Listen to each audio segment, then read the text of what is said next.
Okay, so we're just going to go through the toothsaver files now. So I'll show you what sequence to use them and what to use them for. So the first file is the orifice opener file. Now let me show you on the microscope what this file looks like.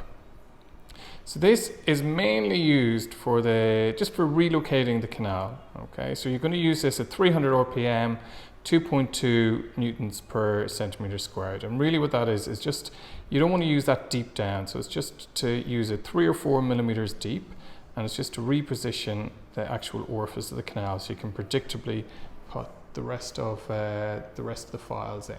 So after you've done that, you can place a number 10 hand file into the canal and you can see how deep down that actually wants to go. Once your 10 file, so let's say your 10 file goes down, let's say 18 millimeters and meets resistance, then you use this 1403 file. So rather than doing 10, 15, 20, which has been traditionally taught, you can really speed up the process by using this 1403 file. So let me show you what the 1403 file looks like. So it's got a 14 tip and it's got a small taper. So it's got an 03 taper. Now the key for using this file is that when you put it into the canal, so you don't spin it. So you place it into the canal passively. So let's say if your 10 file has gone down 18 millimeters, place it to 16 millimeters, or where you start to feel a little bit of resistance, and then you activate it, and then you rotate it 300 RPM, 1, 2, 3, out. Clean the flutes, place it passively almost to where it gets to length, 1, 2, 3, out. So basically, because these tips are very small and fine, you don't want them spinning before they go into the canal, and that's a secret for using this. So once you've used that one, then you can go on. If you still haven't got to, so you shouldn't put that file any further than when your loose size 10 file goes. Then this is the 15 glide path file. So let me show you what this one looks like. So this one's got a slightly bigger taper. So this is like a variable taper file. So it's got a 15 tip, and see the way this one now is a lot thicker up here coronally. So that's going to remove some coronal canal tooth structure, so it'll allow you to get down into the apical part a little bit easier. And again, you use the same method for placing this. So you don't put it any further than where your 10 file or your 1403 file is gone. Place it passively into the canal. Once you feel some resistance, which you're going to feel in the coronal part, then you activate and you go 1, 2, 3, out, clean the flutes, stop the motor. Place the file back in until you feel resistance, 1, 2, 3, out, clean the flutes. And if you keep doing that, you're not going to run into problems. So once you finish with that file, it's worth going back in with your number 10 file again, and often you can get patency then at that point.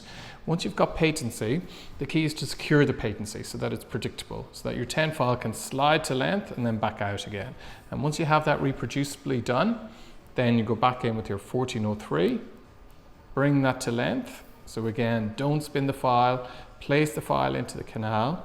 Once you feel some resistance, then 1, 2, 3, out.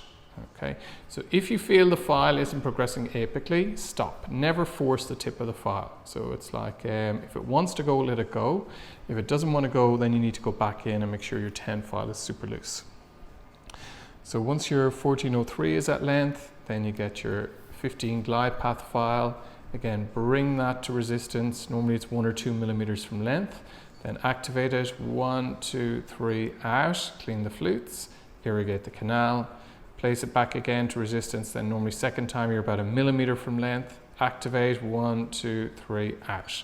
And once you've got to length, you don't keep spinning the file at length. Keep it moving all the time, so the tip should always be free.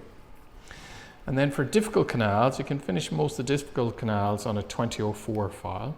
So the reason this file is nice is that it's got the control memory. So if you've got a very difficult case where the canal is quite curved, the file doesn't want to straighten. So again, same technique. You place the file into the canal till you meet resistance, and then you activate 1, 2, 3, out, clean the flutes, irrigate. Place the file back into the canal again, 1, 2, 3, out, clean the flutes and irrigate. And then normally on the third pass, you'll get to length, 2, 3, out and irrigate. So if it's a very difficult canal, you can finish on that. If it's If it's a more straightforward canal and that file went easily, then you can see the 2504. Normally the 2504 will go within a millimeter of where the 2004 went. So if the canal length is 20, place the 2504 into the canal. Normally that will engage at 19 millimeters, so you've only got 1 millimeter to work. So you go 1, 2, 3, out. Clean the flutes, irrigate, and then you can place the file in passively and see if it goes to your working length, and if it goes to your working length, you're done. Also then just check the flutes, see where the actual debris is building up. If the bottom couple of millimeters of flutes are all covered in debris, then you know that you're finished. And then occasionally, if it's a very big canal, you can finish in a 3004, and I rarely will instrument bigger size than that. So it's a very kind of simple introduction to the toothsaver files. 2 keys for that is: 1, never place a rotary file where a loose 10 file hasn't been. Second tip is don't spin the files before you go into the canal. So because these files are control memory, okay, if you spin the files beforehand, they're going to have an elliptical shape. So it's going to be very hard to get it into the canal if you start spinning them beforehand. So the really safe way of doing it is, so you can pre-bend the file, get it into the canal, feel that it's slightly engaged, and then once it's engaged, activate 1, 2, 3, out. And as long as the file is progressing, then you can let the file go where it wants to. If you're feeling resistance, never push it. So that's the key with the files. So let me know what you think, and if you need any more help, just let us know.